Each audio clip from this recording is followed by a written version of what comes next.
O mito de Ísis, Osíris e Horus. Quem comanda o destino humano? Algumas civilizações são facilmente associadas a ideias. Por exemplo, a Grécia nos lembra filosofia, Roma nos lembra lei, império. Já quando falamos em antiguidade, é comum lembrarmos da civilização egípcia.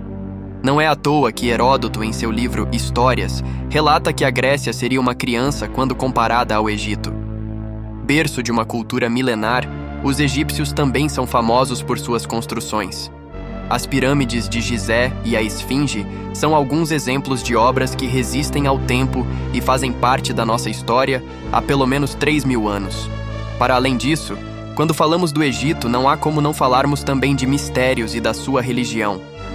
Dona de uma rica e vasta mitologia, cheia de deuses e seres míticos, os egípcios buscaram explicar a natureza do universo e do homem a partir de seus mitos. Hoje falaremos de um dos seus mitos mais conhecidos, o de Ísis, Osíris e Horus, e seu conflito com Sete. Conta o mito que em um tempo remoto, muito antes dos dias atuais, os deuses caminhavam sobre a terra e reinavam sobre ela. Osíris teria sido o primeiro rei deste mundo, e junto com Ísis, reinava sobre todo o Egito. Sob seu domínio, a vida era justa e correta, seguindo um fluxo natural de ordem e harmonia. Um dia, Sete, irmão de Osíris, resolveu roubar o trono, e para isso preparou uma armadilha. Criou um sarcófago com as medidas exatas de Osíris e convidou-o, junto a outros deuses, para que fizessem um jogo. Todos tentariam entrar no sarcófago, mas somente aquele que coubesse perfeitamente seria o seu dono. Após alguns deuses falharem no teste, Osíris deitou no sarcófago com sucesso. Sete então fechou-o rapidamente e o cortou em 14 pedaços. O corpo despedaçado de Osíris é jogado no rio Nilo, e Sete passa a ser o novo rei. Ísis então sai em busca de reunir os pedaços de seu esposo, Osíris, para tentar trazê-lo de volta à vida. A deusa passa por várias provas para conseguir achar todos os pedaços, ao passo que consegue reunir 13 das 14 partes, sendo que apenas o falo de Osíris não é resgatado.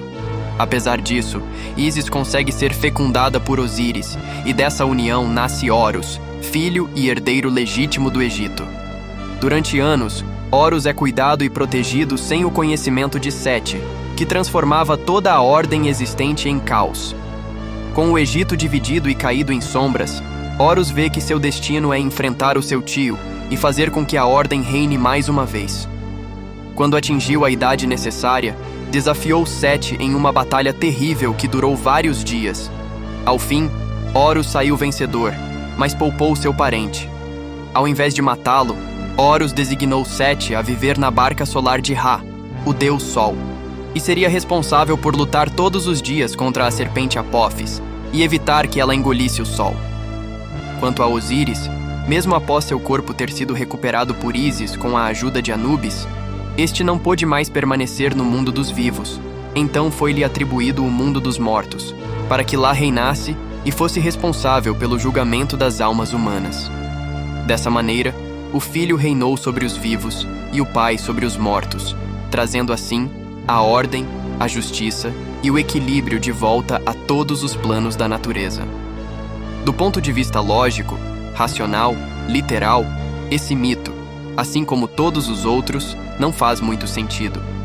Entretanto, ao observar sua história com um olhar simbólico, poderemos compreender o seu real significado. O primeiro ponto de destaque nesse mito é que Ísis, Osíris e Horus formam uma tríade, ou trindade. Em diversas religiões, essa formação tríplice pode ser observada, sempre sendo uma manifestação do divino. Logo, devemos começar a compreender que esse mito não fala apenas de um rei governando o Egito, mas de uma expressão da divindade que tutela aquela civilização. Osíris traz consigo a ordem, a justiça, a harmonia, atributos estes próprios do divino, e ao ser aprisionado em um sarcófago, ele passa a representar o divino, que antes estava evidente, visível, e agora torna-se oculto, velado. Ainda mais, é dividido e espalhado no Nilo, o que representa que o divino está também na matéria, na multiplicidade. Uma forma de entendermos esse símbolo nos remete àquela máxima de que Deus está em tudo. Assim, o fato do seu corpo ter sido jogado no rio Nilo pode ser traduzido para nós através da ideia de que agora o divino está no mundo e em todas as partes, porém não é mais evidente à nossa visão, é oculto. O que isso significa para nós? Que para enxergarmos o divino no mundo, precisaremos treinar nossos olhos, aprender a desvelar seus véus e a revelar essa parte oculta. Agora é o desafio: aprender a olhar a vida sob um outro ponto de vista, enxergando para além do óbvio e superficial. Visto isso, 7 representa o caos, ou seja, a multiplicidade sem percepção do divino. Ele se faz necessário no processo de ocultar o divino na matéria, mas sua maior representação será a de um destruidor, e por isso está destinado a ser superado por Horus, pois não é o herdeiro do trono, usurpou-o. Desta forma, esse personagem nos mostra que o caos pode comandar um homem, pode fazer dele um tirano, mas sua natureza de homem não muda. Sempre poderemos seguir nossa natureza, nosso Dharma, como diriam os hindus. 7 representa esses aspectos negativos da nossa personalidade, mas que são necessários para percebermos o contraste entre o divino e o instintivo. Outro simbolismo interessante é o da fecundação de Ísis por Osíris. Como conta o mito, a única parte que a deusa não conseguiu encontrar do seu amado foi o falo.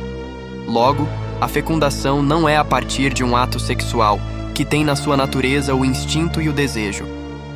Horus é fruto de uma concepção espiritual, um outro tipo de nascimento. Este é também um símbolo conhecido da nossa cultura cristã. Jesus é concebido de maneira espiritual, sendo Maria virgem. Horus representa, então, um filho espiritual. É a natureza divina que desperta para a vida. É o novo homem que nasce como resultado desse despertar espiritual. A batalha entre Horus e 7 representa, então, a batalha humana. Quem governará, Horus ou 7? O espírito ou o instinto? O mito nos apresenta uma solução interessante. O filho de Osíris derrota 7, ou seja, o espírito vence sobre a matéria, apresentando assim o desfecho de um devir humano. Seguir nossa natureza é voltar-se ao espiritual, elevar-se até ele. E o que fazer com os instintos? Toda essa potência que na maior parte das vezes nos conduz e nos escraviza? Horus não mata 7, assim como não devemos eliminar por completo nossos instintos, mas sim redirecioná-los. Canalizar a nossa energia para ações dignas e trabalhos honrados. 7 cumpre seu verdadeiro papel na barca de Ra, lutando contra a serpente Apófis. Logo, sendo colocadas em seus justos lugares, as energias dos instintos podem ser bem aproveitadas e cumprirem com diversos papéis. Por exemplo, se deixarmos o medo nos governar, ficaremos paralisados frente ao mundo, sempre achando que tudo e todos estão contra nós. Mas, o mesmo medo pode ser canalizado para agirmos com mais prudência e atenção. Ou seja, ao ser bem canalizado, transformamos os instintos em virtudes. Portanto, o mito de Ísis, Osíris e Horus não se trata apenas de uma história, mas guarda em si uma visão que nos possibilita enxergar a vida, o mundo e a nós mesmos de maneira diferente. Que possamos despertar esse olhar simbólico e possamos enxergar os pequenos pedaços do divino em nossas vidas.